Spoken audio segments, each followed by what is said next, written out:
if you have any advice, because like I said, this is a pain point that I've been experiencing as well of, being up against the edge and looking at the things that, I might have to lose some things. I might have to change some things. I might have to let some things go, some creature comforts to open up some space to really connect with what it is that I came here to do and to walk that path with a lot of joy.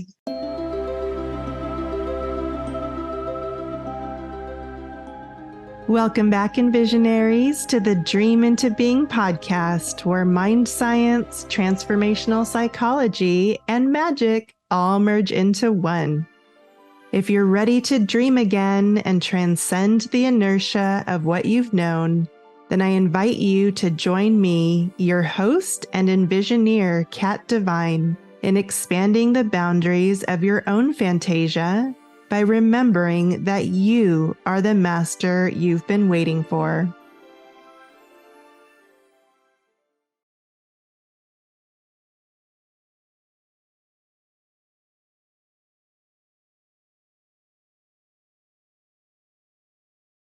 Welcome back, Envisionaries. Today's episode is going to be another hybrid version. I'm actually seeing a little pattern where so many of my guests are very gifted and intuitive in all these different experiments that we cover on the show. So I don't want to waste any opportunities, and I want to make sure to collect as much meaningful data as I can for all of you that are watching. So today's episode, we're going to be diving into the manifestation experiment and a little bit of the abundance experiment, because my guest has had some really incredible transformations that I'm very excited to talk about today. And not only that, but both of us are incredibly spiritual minded and very in tune with the energetic patterns that seem to be happening in the collective. And we're going to touch base on a really, really big one, something that we're experiencing in our own lives and that I'm definitely witnessing, and so many others. Very likely, if you're watching this episode, this will speak right to you, and you might find yourself in this exact situation as you're watching this episode. So something that I do differently, Ray, that you may or may not know about the show, instead of reading a guest bio, I actually give you guys the floor to celebrate yourselves and do a mini brag session through the lens of the topics that we're covering. So in today's case, we're going to be talking about manifestation and abundance.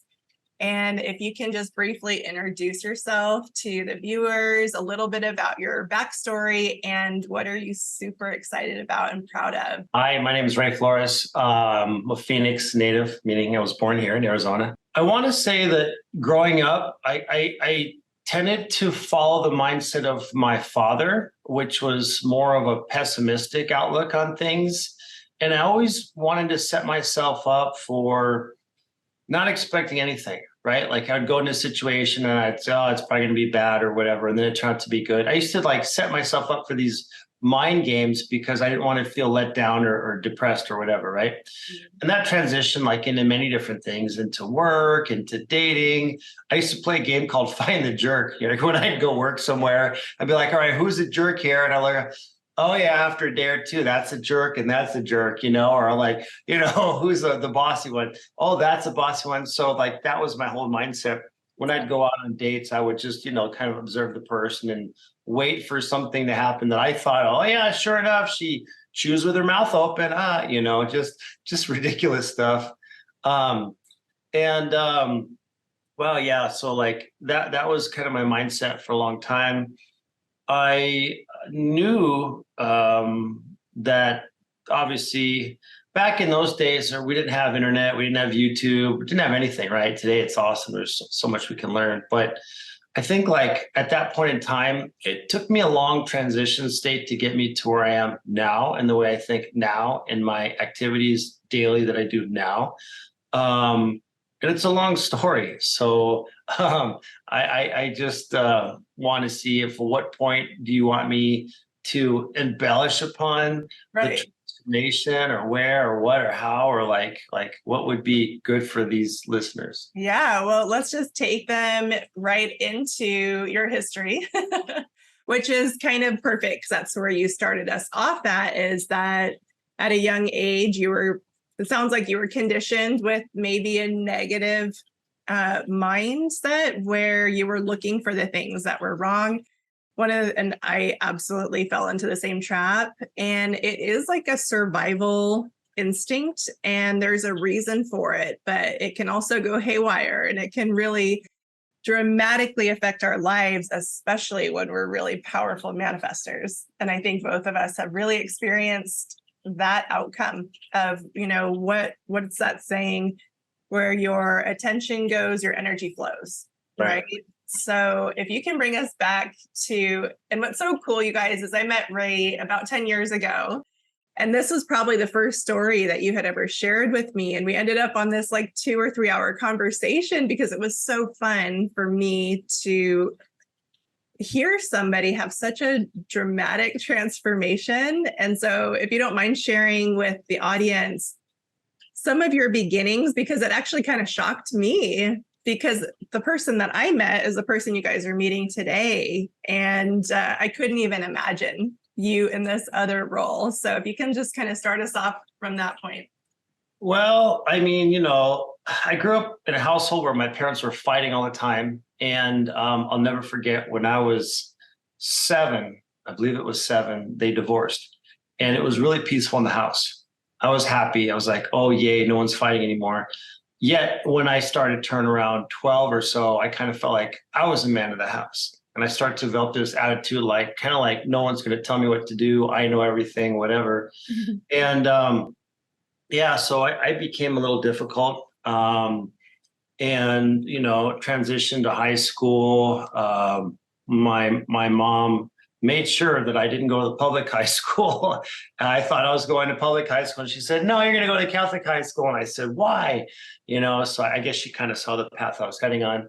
So she did, and I did fine there until about my senior year. I just started to become really rebellious. A lot of things happened to me. I just kind of was angry a lot. And I think anger was an underlying issue that I always had inside me, right? I didn't know how to get rid of it. Mm-hmm.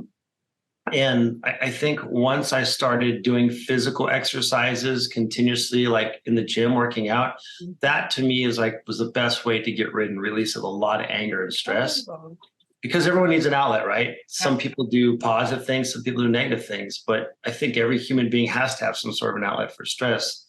So I ended up getting kicked out of the private high school for non-attendance.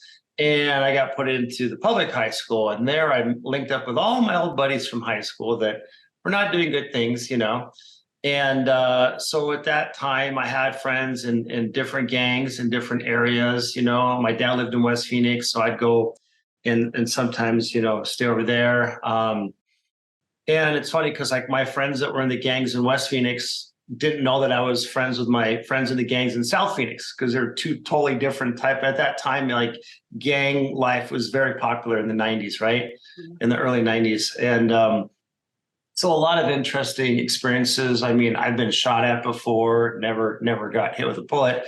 A lot of stuff. I've had guns. I've done a lot of things, not bad things, just hang out with all the guys I thought were cool. And nothing that I regret doing that was, would cause anyone harm. But I knew a lot of guys that got locked up, probably some that are still in prison to this day, right? And so I got kicked out of the public high school, and for the same thing, not attendance, I'd take off and go party during the day, right? So long story short, my mom enrolled me in a GED classes. I didn't know what that was. And she said, you're taking your GED. And I just wanted to work. I didn't want to go to school.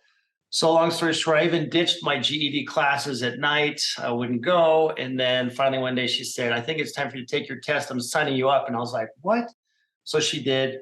And I don't know how I passed my GED, but I did. And then my mom immediately said, you're going to public community college, that's where you're going to go. And she said, if you don't go now, you're never going to go to school. I didn't want to go. I went 2 weeks later. She passed away. I was barely 19, barely turned 19. And I was like, I'm done with school. I hate this, whatever. And I just decided to work. It took time for me to see that I didn't want to hang out with these guys anymore. So I distanced myself from all that lifestyle. And I ended up finding myself going back to school, going back to junior college. And it was a hard transition at first from a guy that hated going to school. Right. And so I started doing that. Over time, it started leading me to learning more about myself in the aspect that I met a friend who introduced me to a couple that taught me a very basic form of Korean Tai Chi. And from there, I can say, honestly, my life totally transformed. I had no idea what energy work, what meditation was, none of that stuff, and again, at that time, we didn't think internet was barely beginning.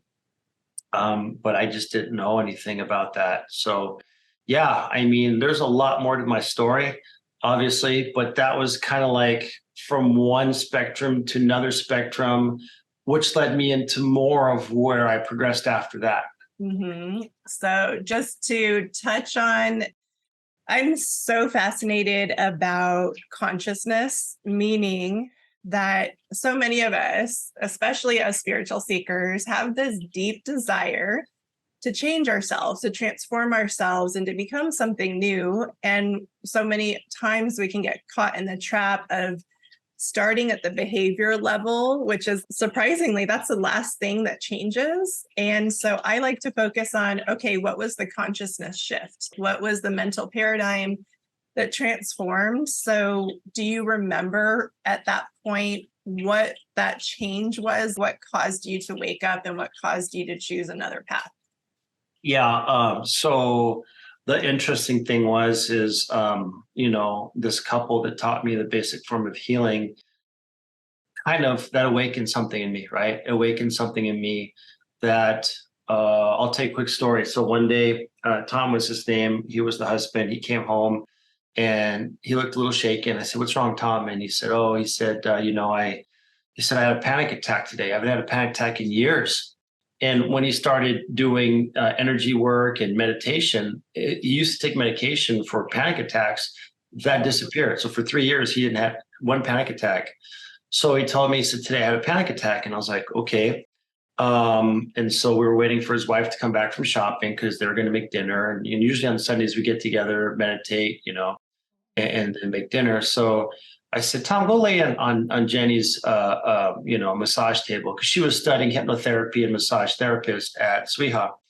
So I just did what I felt intuitively about sweeping away the congested energy. And when you start to get into healing work like Reiki or pranic with a P, pranic healing, you learn a lot about your chakras and how you can scan for imbalances on a person's physical aura, whatever, right? Their chakras, any of that. So I scanned him and I felt a lot of congestion right here and then right here around his heart. And I asked him, I said, "How do you feel right here between your forehead?" He said, "Oh," he said, "it hurts." And I said, "What do you feel like right around your chest?" Or he said, "Oh," he said, "my chest really hurts." And I said, "By your heart?" He said, "Yeah." I said, "Okay." So anyways, I did what I felt intuitively to do. And then I left the room. He fell into deep sleep. And then when he woke up about 30 minutes later, his wife was back and we were just chatting. And he came out, he said, "Oh my gosh, I feel fantastic." And I was like, "Really?" And he's like, "Yeah." And I was like, "Wow, that was crazy." So I started hearing in my mind after that the words Reiki, Reiki. And I'm like, "What the heck is Reiki?" And I asked a friend of mine and she said, "Hey," she said, "Are you interested?" I said, "Yeah." She said, "I know 3 Reiki masters. If you're interested in taking a class, I'll give you their information." She gave me 3 of their business cards. I would look at all 3 cards and not one resonated with me, not one. So I went online, I looked, I found this Reiki master that goes to South America and goes to Mexico. It does like all these charity events and stuff. And I picked her. So that started that process. And I think and since then, I've studied a lot of different energy healing modalities and practiced a lot. But I think what happened is that slowly made a shift in me, right? It helped to get rid of anger, instead install peace. And you get rid of insecurity, instead you install confidence. So that path for me was something that transformed me greatly. And over time, you start to develop different, I want to say, tools based on what you've learned.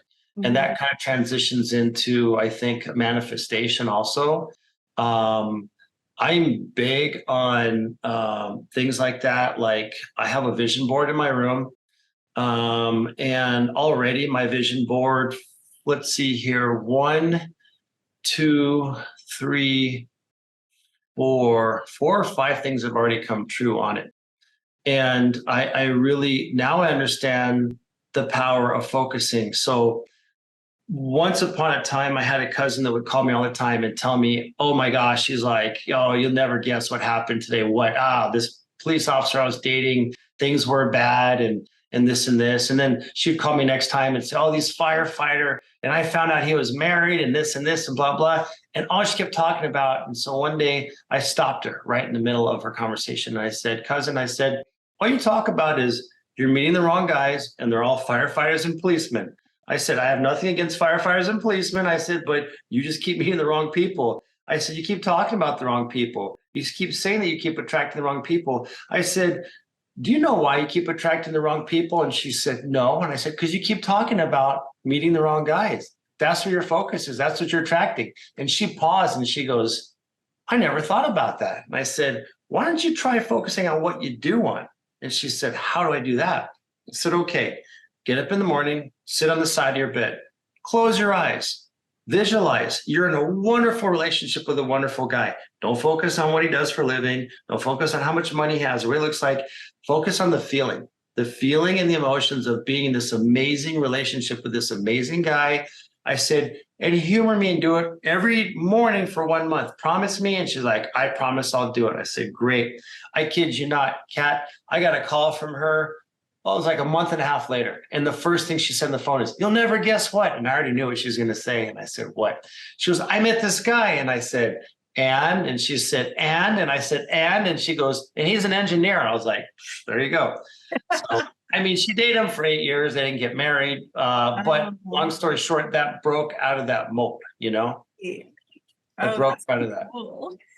For the average person that, I would say the average person that watches my content has some familiarity with manifestation, but could you break it down to like second grade level of what is it and how do you practically do it? And then we can chat about some of the other big manifestations that you've created and even where you're going from here. Yeah, so the book, The Secret, the movie, The Secret is pretty good intro. It talks about it, but I don't remember that movie incorporating the emotions. When you think about something and you visualize it, which I believe The Secret did heavily talk about, they forgot the third most important aspect, which are the emotions. Because when you do your vision board, what you're supposed to do is you're supposed to put the things up there, right? You can do whatever you want if you're religious or non-religious, prayer, whatnot. But the most important thing is you have to visualize that these things were accomplished at the end of the year. So on my vision board, it says, 2023 goals. And I look at it and I say, thank you very much for my 1958 convertible Impala that I got at a low price and blah, blah, blah. That was one of the things that manifested this year, right? Yes. So, and I visualized myself, Kat, I visualized myself getting in the car, shutting the door and putting the hands on the steering wheel. Right. So, and not only that, but it was the emotion of how did it feel running my hand along the side of the car? What did it feel? Mm-hmm. So I would say it's very 3 basic things. Someone has to, A, do what? They have to pick something that they want to focus on, right? That they want to manifest. B, you have to incorporate your what? Emotionally thinking about it, like how does it feel, right? Your feelings. So you're thinking about it, you're feeling it. And the third aspect is you're visualizing it. So you got those 3 going on. But the fourth thing too, which is very important, which I didn't talk about yet, is gratitude. right?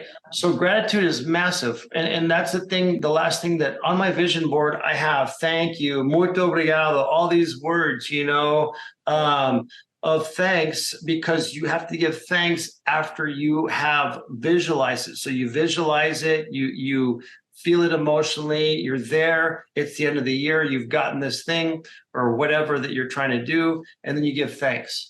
So that's, I think, a lot of things that we forget to give thanks about what we have. I'll even stand outside sometimes and I'm looking at the sunset. I'm like, wow, it's a beautiful sunset. And then I give thanks that I have the eyes to see a beautiful sunset. Wow. Or I'm feeling down on myself and I'm just, my life's not going according to how I want it. I'm not Brad Pitt yet or not George Clooney. And then all of a sudden, like I see, and literally this happens a lot, I'll see somebody like in their little mobile wheelchair and they have no legs and they're on the sidewalk. And I'm like, holy cow, thank you so much for my healthy body. Thank you for my strength, whatever, So kind of like those four things, especially gratitude is huge. Yeah.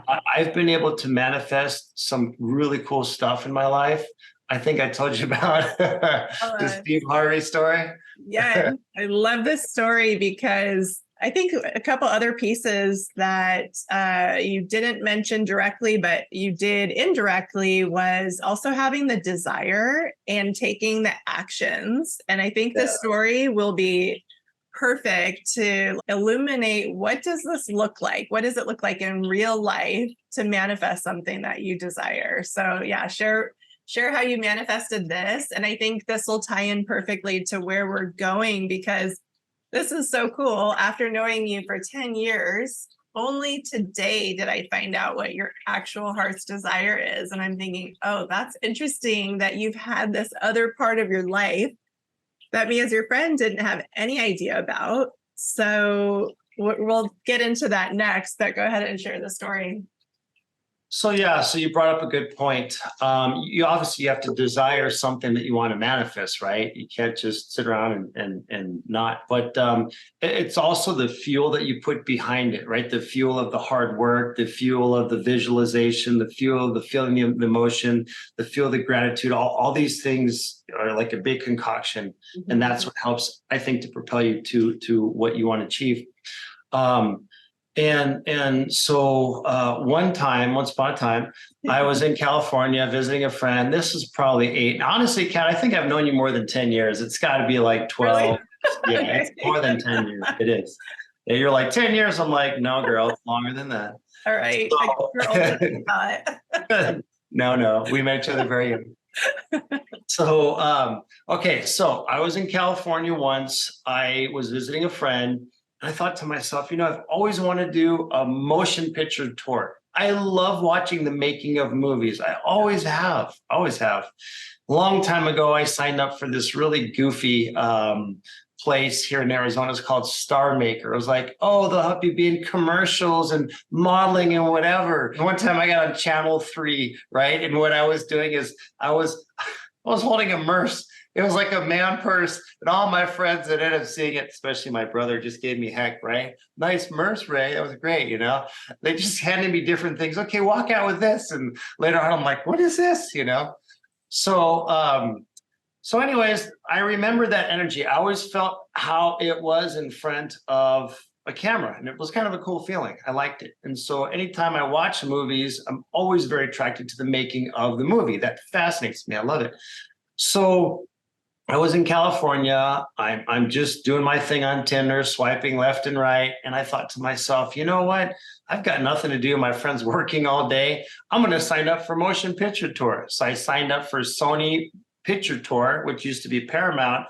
I watched, we went in the different sets. Here's Jeopardy. Here's Queen Latifah's, daytime talk show set. Look at all these different things. I just felt so engulfed in the energy. I was like, this is awesome. I'd love to do something like this. Like I literally was just in my head, putting it out there, saying, I really would like to do something like this. That evening, as I was checking to see who I matched with on Tinder, there was a girl that I matched with. And she worked for the A&E network. And I was reading her profile and I wrote to her and I said, you have a really cool job. I said, that's so cool. And she said, yeah, I like what I do. And she said, it's a lot of fun. And she said, have you ever been on TV before? And I said, yeah, once, but really was nothing.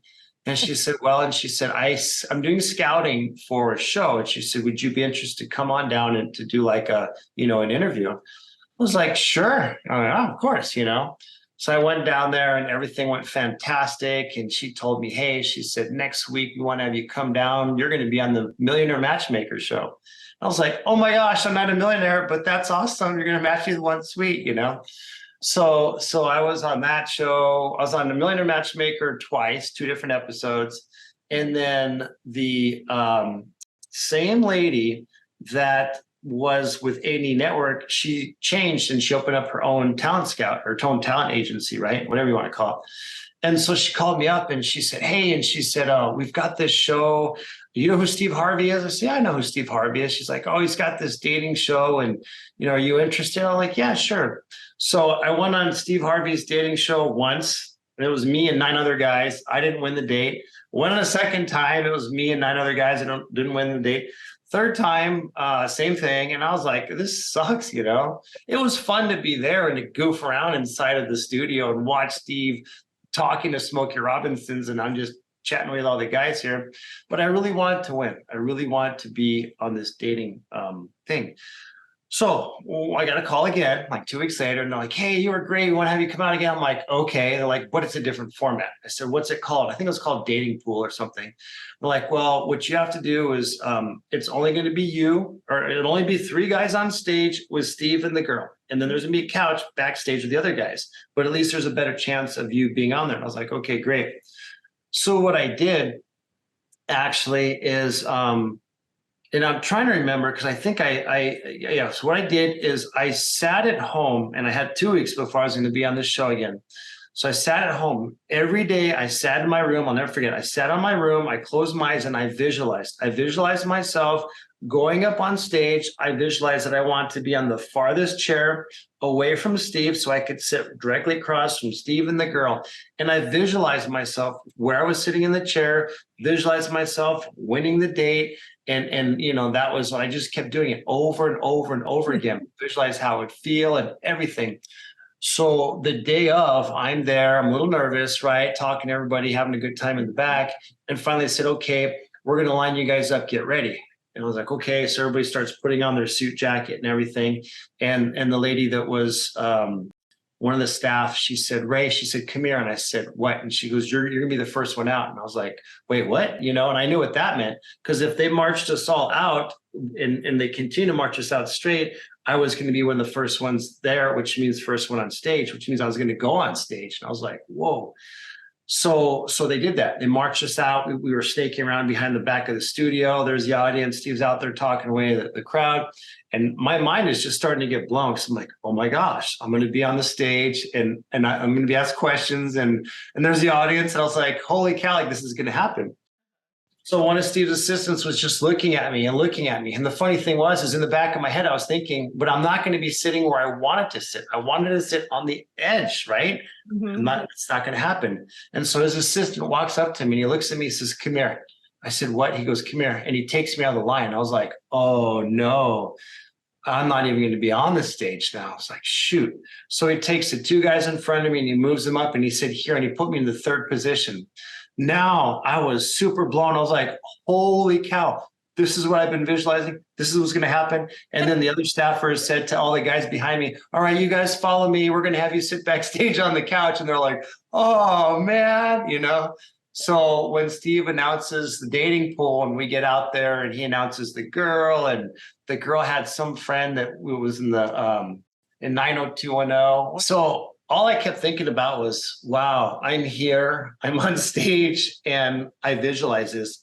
So at the very end of the segment, and I was super nervous, by the way, Steve turns to the girl and he says, all right, Dana, who did you pick? And she said, I picked Ray. And he goes, all right, so everyone's clapping, whatnot. So I go over, give her a hug, shake her friend's hand.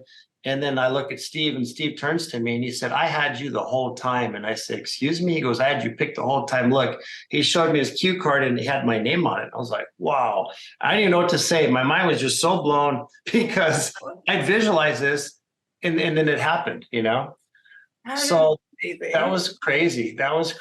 And it's funny because we remember these things, but then I think sometimes we forget to practice these things, right? And right now, I'm in real estate primarily. I've been doing it for about 18 years. I work part-time with financial advising, but I kind of took a lot of time off so I could focus on a test I wanted to, right? A big license. And as a result, I'm like, shoot, I was too focused in real estate. Market right now for me, and for a lot of people I know, it's not great. It's very slow, very slow. And I'm like, I need to start visualizing and, doing that. So I do. I have a small book. And what I'm going to do this evening after I meditate is I'm going to write on there what I want to manifest. And every day I'm going to write on there what I want to manifest, but obviously I'm going to give gratitude and thanks. So I don't know if it's an easy format to follow, but it works. You got to believe in it, even when it doesn't look like it's going to happen. And sometimes your life will change, even though you don't want it to change. And you have to allow yourself to flow down that river of life in your canoe and just trust that you're going to land safely to your final destination, even if you bump around and hit some rocks. Right? Because we've all had challenges. We've all had situations, and I've had many more. I could talk to you for hours about all the challenges I've had. Yeah. But in the end, everything always turns out okay. Everything does. I know. And it's so fun to witness your journey. We were, talking before we started recording today.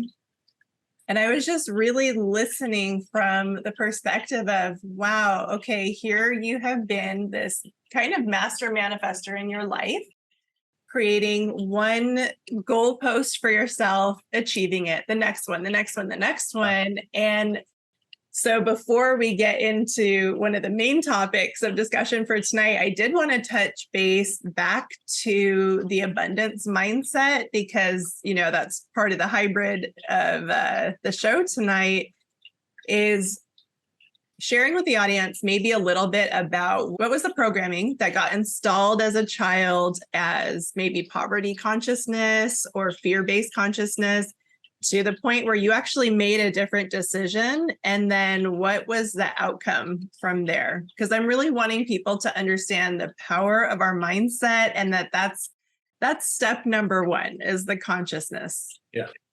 Yeah.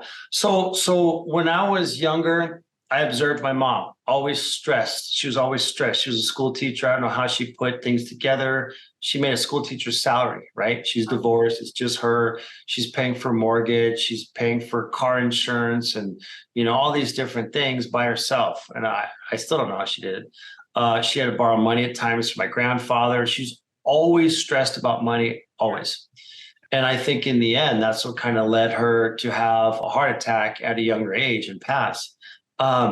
So when I grew up, I always saw that, and I always became very wary of that, right? And kind of fearful of that. I think for me, what I did besides the, changing my life, and changing myself, blah, blah, blah, was take massive action. I think that's the number one thing that someone has to do. You can be positive, you can have a great outlook, you can visualize, you can do all these things, but if you don't take massive action, it's not going to happen.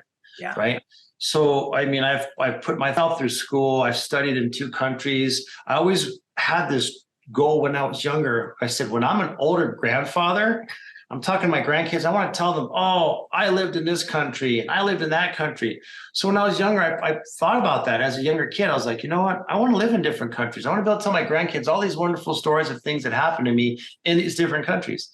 And I ended up studying, living in Mexico. I ended up studying, living in Brazil. Did some other little brief studies, but it was just, for the most part, I had to put in the action. I had to do the homework. And I hated school. This is coming from a guy that got kicked out of school twice, right? Barely got his GED, never wanted to go back to school, but enrolled back in junior college, and I was working night graveyard. It was the worst. I get off work at 7 a.m. and I'd have like 3 classes. I was dead by my 3rd class, right? I signed up for 4 classes at community college, dropped 3, did 1. The next semester, signed up for 4, dropped 2, kept 2. I had to build myself up again. Oh yeah. But the thing is massive action. Same thing when I went for my master's, my MBA in global management.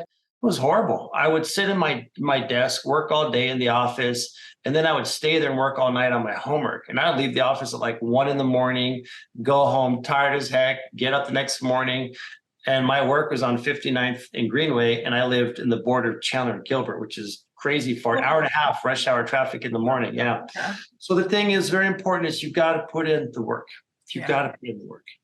But that work that I did set me up for, I think, achieving the things that I wanted to achieve. Right. Yeah. And even if your life seems like things are changing, maybe your health is changing, maybe your financial situation is changing, I think it's an opportunity for you to look at things and think, what should I change, or what do I need to change right now? Right. Yeah. So if anybody's listening to this and they're finding themselves kind of feeling the sting of having maybe poverty consciousness experiences, and they don't know what to do. They're hearing you. They're like, I get you, Ray. Okay, take massive action. But what comes before that? So what was the consciousness shift where you made a decision? What was driving that decision? And what did that look like in practical terms? I think first you have to identify what you want and what is your goal, and you have to not lose track of that.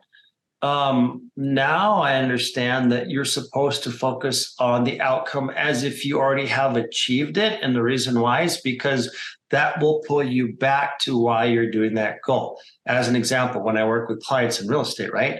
And sometimes they get off track or they get discouraged because they're not finding the right house. And then I have to bring them back. Hey, remember when you sat down, you told me you want to have a house with a nice backyard so you can entertain your family and then your dogs could play and blah, blah, blah. So you bring them back to the future, right? So then they can focus on why did they want to move in a house in the first place?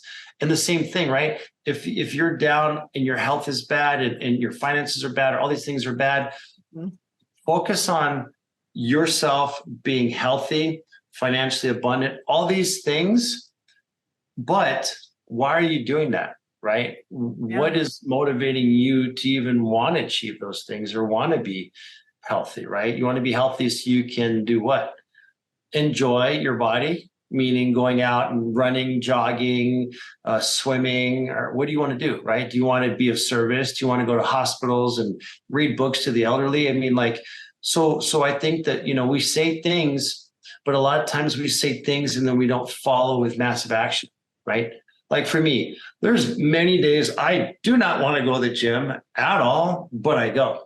And I tell myself, a crummy workout is better than no workout. And I'll go and I don't want to be there and I'll work out, whatever. When I leave the gym, I feel good. I got the endorphins going. I feel great. And I do this visualization. I don't have one here with me, but I visualize. I have a piggy bank and I drop the penny in and I say, one more penny in my piggy bank, right? So that's what I visualize. I drop a penny in my piggy bank. I walk out of the gym. I'm like, all right, did it. I did it for gains, right? So I more muscle, whatever. But that's kind of like, so you got to have your why, basically. Yeah, I agree. And what's so cool is, without sharing too many details, I know you did go into the experience of abundance and multi-six figures at certain points in your career, and actually witnessing the tangible results of this consciousness shift. And it's so exciting to me because I got to experience that similar situation. Transformation happened so quickly. And it was shocking to me when I was like, oh, whoa, this was literally a consciousness thing. And so I spent more time and energy flooding my mind with the thoughts of abundance, surrounding myself with people that thought that way, shifting my perspective and taking these small actions. And then all of a sudden you find yourself in this new reality that you're like, oh, this is real. Like you can actually do this starting up here. But what I want to shift into that I find to be such a relevant topic definitely for the two of us. I know that we're both experiencing this shift in another shift in consciousness, which is almost like everything that came before this was training ground, right? Like we needed something to strive for. We needed desires to spark the fire and the fuel. And we needed to know what it felt like to be committed and consistent and to do the practical things of taking an idea into reality. So it's a new pain point that I've been feeling, that I know you're feeling, and a lot of people I think are going through this right now of, man, okay, now I know what abundance feels like. Now I know how to manifest, but I'm not satisfied with my life because there's some other programming that has been overriding probably us coming into alignment with what our actual dreams are, what our actual mission is. And maybe you can speak to that, because I'm still trying to figure this out myself. It's kind of like, what is that thing that is bringing us to a place where we are using our energy, we're using our time and our skills on building realities that we don't even really want, but we think it's the right thing to do. We think we should value it. We think it's going to bring us security and safety, which is an illusion. And then we can live our whole life and never get to the point where we're free to pursue the things that we love. So I'm just curious. It was something that came up in our conversation earlier today. And I was like, okay, we have to talk about this, because I think it's a widespread experience that's happening. And I don't have the answer quite yet, other than it's time to talk about this. So I'm curious what your experience is. Like I said, here we've been friends over a decade. I've never known what your true passion was until today. And that's mind-blowing, because I can see that you belong in front of the camera, on stage. I see that you were made for it. And the fact that you're not living that life right now, I'm like, oh no, we're going to change the story somehow together to like just give ourselves permission to actually chase our dreams. And even if it's not perfect, even if it's a little messy, that's okay. But I was wanting you to just kind of share what your experience is, because here you are again, this brilliant manifester who's touched significant abundance, and you've nailed every goal you've ever set in front of yourself. And kind of like, I guess the question is, what is it going to take for you to actually go for the actual gold at the end of the rainbow? Yeah. So I shared with you earlier that, like, as I've been fascinated in watching, the making of movies, I also took different levels of classes in Phoenix downtown, Torch Theater, right? Improvisational theater. Loved it. Loved, performing. Amazing. And I've always wanted to continue that. The Torch closed down after COVID. And I did visit the Bridge Theater, which is another improv theater in Tempe. And I went to one of their live jams where you can jump in and do improv. Oh, I was very rusty, but it was awesome to be there, the energy. So I've always had this feeling like, and I've just kind of always known that that's what I want to be more part of. Mm-hmm. And, one thing I didn't share with you, Kat, is I received many, many calls afterwards from this casting company for different things that they were doing. A lot of it was all revolved around dating shows. But at the time I was dating people, and I would run the idea past them, and they're like, absolutely not. And I'm like, well, you don't understand. It's not real, whatever. Right. They weren't having it. So I've always envisioned myself going out and I've always envisioned myself, because I have friends of mine that do, what is it called? Where you're like a background actor. I forget what it's called. Like an extra. There you're extra, yeah. Mm-hmm.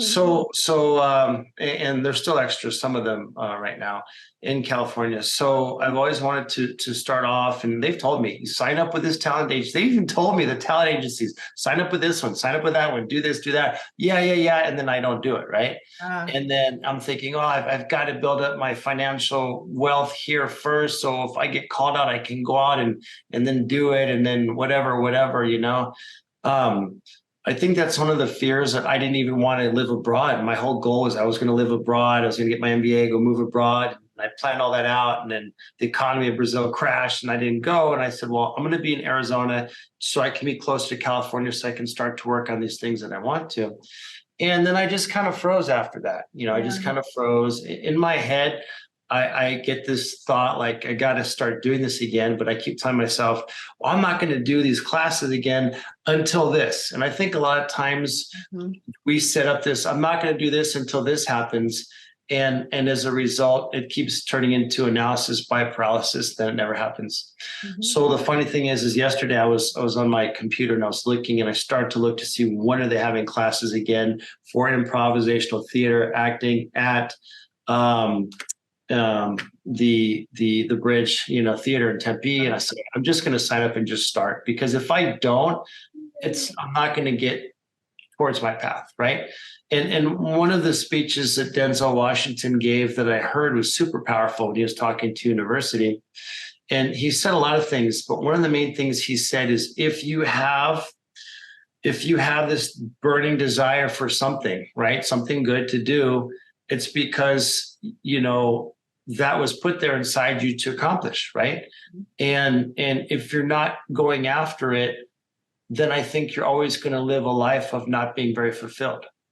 You may feel okay at times, but I think as a result, there's a lot of people that don't feel fulfilled with life, so they fill it full of distractions. I use my dad as an example.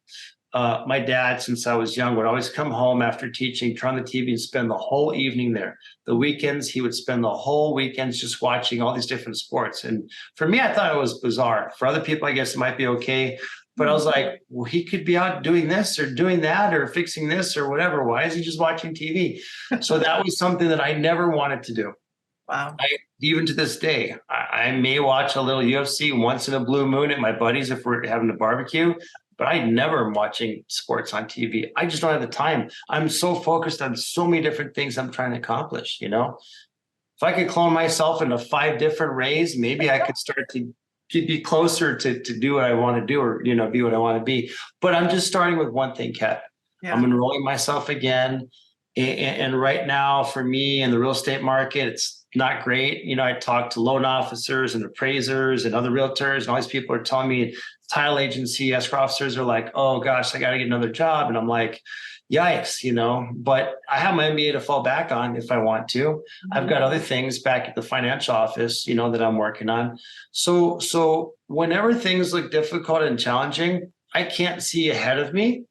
But what I can do is I can visualize what I want to have or want to achieve. And like you said, it may not be exactly what you thought it was going to be, but it'll definitely be different and better than where you were in the past, right?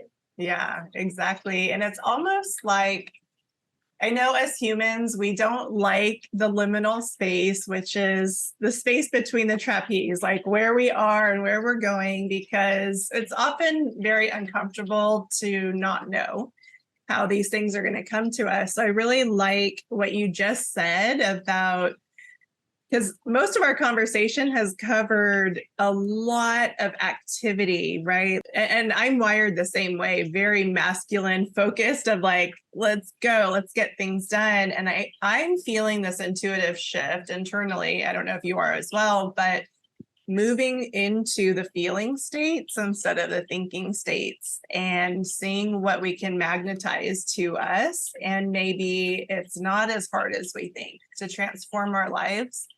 And oftentimes, I think it is just adding that one pebble to the pond, that new different thing that actually is in resonance. It is a vibrational match to the bigger life experience that you're calling in, because Ray, you don't know who you're going to meet at those events. You don't know what kind of fire is going to get lit inside of you. You don't know how fast your life can transform when you're in the place that you belong. Yeah, in the flow. When you're in the flow, things just happen so fast, I agree. And so I love that you offered that to whoever's listening right now, is that it doesn't need to be this whole overhaul of your life. It doesn't need to be jumping off of cliffs, that there's a really responsible and practical approach to changing your life. And it's just adding that one new thing in. and maybe cutting some other things out and maybe simplifying a little bit. But if you have any advice, because like I said, this is a pain point that I've been experiencing as well of, being up against the edge and looking at the things that, I might have to lose some things. I might have to change some things. I might have to let some things go, some creature comforts to open up some space to really connect with what it is that I came here to do and to walk that path with a lot of joy. And it doesn't need to be quite so heavy and so chaotic. If there is anybody listening that feels like they're up against that edge and they're battling those two inner voices of, no, this is safe, this is responsible, this is familiar, this is what you know, versus, well, maybe there's something else over here. Maybe it's not clear, but this probably has something to do with your life purpose. What advice would you give to them? First, I would say is say what you want. Focus on what you want. Say what you want. Identify what you want. Second thing is, one thing I've studied and I've understood is the people that have a lot believe that they deserve it. And a lot of times when people who get something, like even though they win the lottery, sometimes they feel bad or they feel guilty because they feel that they just took away from someone else. They took away from all those other people that play the lottery. That's not how the universe works. There's unlimited abundance. And so we have to believe that we deserve to have these things, right? On my vision board, which I didn't tell you, I have movie sets and I have Oscar awards. And I visualize myself sitting, looking at my mantelpiece, right? My mantelpiece, and there I have my Oscar awards sitting there. And then I go, thank you for my Oscar awards. And then I visualize myself holding out my Oscar awards as I'm talking to everyone in the crowd. So, besides identifying what you want, use your visualization, use the emotional piece of how it feels. Write out your goals, keep them in front of you, do a vision board, keep them in front of you, do something to keep it in front of you. Because a lot of times we can self-sabotage ourselves and then we lose track of what we're trying to do. And then we get really busy, right? Like you said, sometimes you have to cut out things to make space for other things. Just like sometimes we're in a relationship that may be difficult, it's not flowing right, we're having a hard time, whatever, but we keep trying really hard. And that's just not the relationship we're supposed to be in. It's not until you get out of that relationship, out of that experience. I like to call it, here's a painting, and you are a color of paint in the painting. And you cannot observe anything going on there until you're standing farther away looking at the whole painting, right? Oh, I could see the trees here and whatever. But when you're colored green on the leaves on the tree, you can't see everything that's going on. Yeah. So I think you pretend that we take a step back, pretend that things are the way we want it to be, right? It's fun to pretend, but it's also fun to believe. And I think just a lot of times we just lose fun. I get caught up in just working too much. I don't do as many fun things as I should.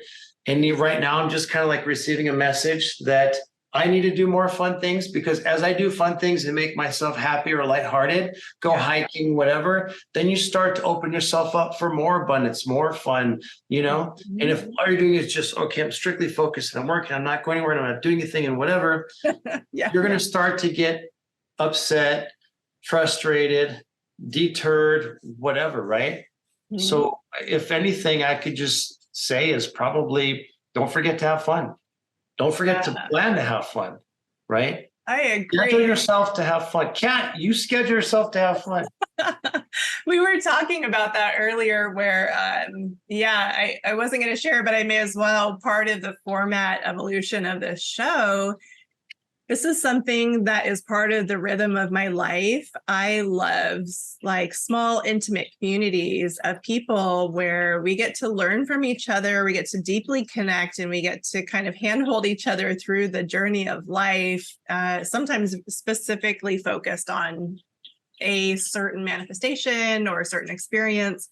And so it just kind of dawned on me. I'm like, wow, I'm doing that anyways because I love it. Like it gives me so much joy and so much life. And I thought, oh, I bet if I brought this to the audience, they would love it too. And it just clicked. I'm like, oh, that could be fun. Like I didn't even think about anything else other than that would bring so much joy and lightness and play into this creative process because I love it just as a part of my life. So I 1000% agree with that prescription of, wow, what would our lives look like if we were choosing things? Because that sounds like playtime. It sounds like fun time versus, yeah, I almost feel like we're shedding an old identity, an old paradigm, an old way of creating that is not fun. It's hard. Yeah, big time.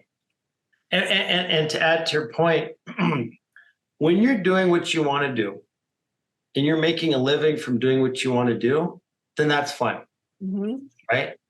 Whether you're really wealthy from it or whether you're just living okay, you're still doing what you enjoy doing, right? Versus focusing on doing something that you just dread doing. Oh, I got to cold call these people today, and just, this is not fun, not saying everything has to be fun, but I think that if we focus on what our heart wants and we listen to what our heart wants, even if you put your hand on your heart and you just focus on what do I want, who do I want to be? What am I supposed to do? And we keep asking for guidance. I think we will receive it. I know that we all have internal guidance counselors, I like to say, right? Yeah. But a lot of times we shut them off and we play music in our heads and we're like, la, la, not listening to you. And then as a result, we're not happy, right? We're not happy. So I think we need to focus on what makes us happy, spend more time doing what makes us happy. And what are we good at? If you're good at something and you enjoy doing something, focus on those things. Yeah. Right? Like I love talking to people. I love being in front of people. And acting is so much fun. I love it. But why am I not pursuing it more? Oh, because I got to do this. I got to be this first. I got to whatever. And I'm just like, you know what? I'm just going to sign myself back up. I'm going to jump into that space. I'm going to start very slowly. Hey, it may not be at the end what I think it's going to be, or it may be better, or I don't know, but I'm going to go for it. Right. Yes. So my message to everybody is just go for it. Do what you want to do, no matter how weird it sounds, weird it looks. And again, like one of my favorite motivational speakers says, he says, what does he say? Les Brown, aim for the stars and then aim for the moon and you'll land around the stars or something like that, right? Yeah. So aim for the moon. I mean, if you're, you land on the stars, at least you're close by the moon, you're up there. So I know. Yeah, I'm really excited to see what that door opens for you because you've had a long history of success with learning to manifest and learning to create the life that you want. And now if you're going to be merging that with your life's purpose and your passion, oh my gosh, that's going to rewrite the whole story for you. And I know at some point, I don't think it's available now. I know at some point in the future, you may be opening yourself up to hosting communities and working specifically with men. There's like a really beautiful trend happening right now where, yeah, it's almost like it's a window of opportunity for the healing of the divine masculine. And I'm so excited because I know that that's a big part of your calling as well. So I don't know if you have any social media right now that you want to direct people to. I wanted to give you the opportunity if you do. And if not, we'll just have to have you back on when you do that. Not yet. I don't have it. But yeah, that's something I do want to do. I want to, for a long time, I've wanted to create a series of videos that touched all different topics, all different age groups. And I think in the final hour, I decided upon guys. A lot of guys are misguided. They don't know. They don't sit around and talk about their feelings like girls do, right? So we don't go to a nightclub and then just say, we just want to dance, guys, don't even look at girls. That doesn't happen, right? So I think that there has to be more guys out there that are talking about stuff, their struggles, how they got through it, whatever. And I can kind of see myself as doing podcasting like that, right? Interviewing different people, different age groups, different life experiences, different income levels, right? Which would be important. And then, just kind of seeing how it all relates, because everything relates. We're all having a human experience in spiritual bodies, but we're all having different challenges. We're all going through different things in life. And in the end, it's, did we work through it? Did we pass the test? Did we overcome the hurdles to lead us to where we really want to be, or who we really want to be? Yeah, so I do want to do that, and it will happen. I'm going to do it. Yeah, so that's my goal. One of my goals. Yeah. Perfect. Yeah, so we'll definitely have you back on when that is available. And like I said, I'm probably going to be hosting some roundtable discussions where we will take deeper dives and dissect different topics. So I know you're such a wealth of knowledge in so many areas, whether it's connection or healing or abundance or manifestations. So I feel like there's plenty of opportunities to have you back on. And I think people will really enjoy learning from you. So before we part ways, do you have any final words, any thoughts of inspiration for really specifically to almost like, I feel like, to address the fear that maybe people are having of they're listening to all of your words and they're going, yes, I want what he's talking about. And there's just this invisible wall in front of them of kind of that paralysis. What could you leave them with that could allow them to have that fear and still move forward anyways? What I would say is focus your energy on stories of people that have had challenges and overcame their challenges. Because by listening to them, you're going to start to realize that they also went through something, but it was different, and you can do that. I'll share one last story. There was a story about, I think it was either Clint Eastwood, I think it was, or it was Harrison Ford.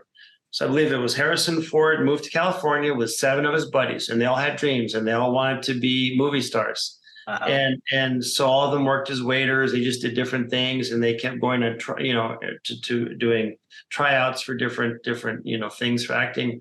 And over the years, one by one of his buddies packed up their bags and moved back to wherever Harrison Ford came from. The last year, he was the last guy there. All of his friends had left. He was there. It was the 7th year. And that's finally when he made like his break into some sort of a role for some movie. So the thing is he never gave up. He always kept his mind and focus on what he wanted to achieve. And then he ended up doing that, right? And so there's a lot of stories. If you go back and you read about it, and you read about these people that pushed through, Sylvester Stallone, Denzel Washington. I mean, you can read all their stories or watch their stories. So if I would say anything to anybody, go find somebody that you can emulate.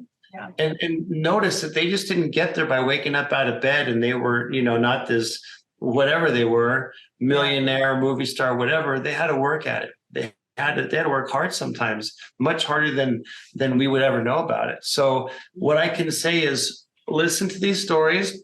I like to put stuff like this. I like to record it. I like to put it on my phone. And then as I'm driving, I'm listening to this. I'm in the gym. Sometimes I'm listening to this. Right. And so I listen to it to remind myself that if I keep pushing and just keep swimming, I'm going to get to where I want to get to, versus just giving up because it's too hard or I can't do it, Exactly. I think that's so brilliant. And that is probably the foundation of everything that I do. As soon as I understood the power of community, number one, and having that support, but not just the support, but connecting with other people that were doing the things that I wanted to do, it created like an identity shift to where I related, and I'm like, oh, if they can do that, I can do that. And it changed my life. I couldn't believe it. I mean, that actually changed my life more than spending $30,000 in self-help groups and going to 1-week seminars. interestingly enough. I mean, those were helpful. Those were helpful, but it was definitely that ongoing consistency of Right. learning. It's like our mirror neurons, right? Yeah. And we model after others. You said, Kat, one thing, you said consistency. So I'm going to tell you one more secret of mine, right? Okay. No more secrets today. That's it. Sorry, guys. No more secrets. Okay. But generally, I get up every morning.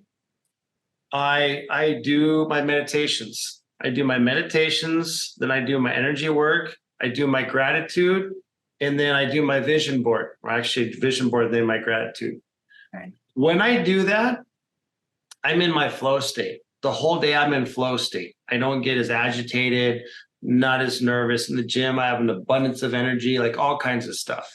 And so when I notice the days that I don't do it, I don't flow the same. If I skip 2 days or 3 days because I'm out traveling in a different state and I just don't feel the same. I don't flow the same.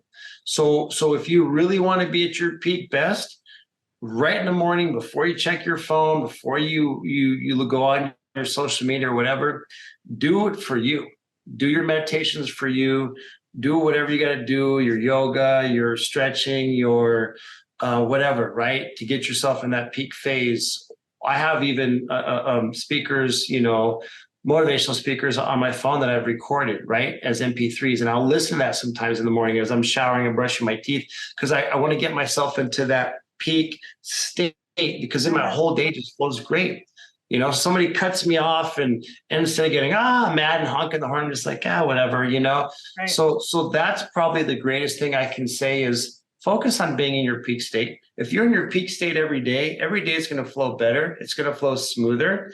And then in the end, you got your piggy bank and you're putting pennies in your piggy bank. So your life is going to be better because you keep adding pennies to your piggy bank. And these pennies are you investing in you, right? Wow. That's the last secret that I could probably share. I love it. I love that visual. Thank you. Yeah. All right. Yeah. I think I learned so much from you today. And I always learn from you. You're always such a wealth of knowledge and inspiration. I'm so grateful for our friendship. And I can't even wait to see what is about to transpire in your life now that you've made such a big shift in that one action of signing yourself up for these classes. Yeah. So. First step forward. Yeah, that's what you gotta do. So thank you to everybody for spending your evening or afternoon or morning just hanging out and listening to this incredible story from this incredible human being. He'll definitely be back on the show in the future. And at the very least, hopefully this episode just again reminded you that you are the master that you've been waiting for. I'll see you guys in the next episode. Bye. Bye.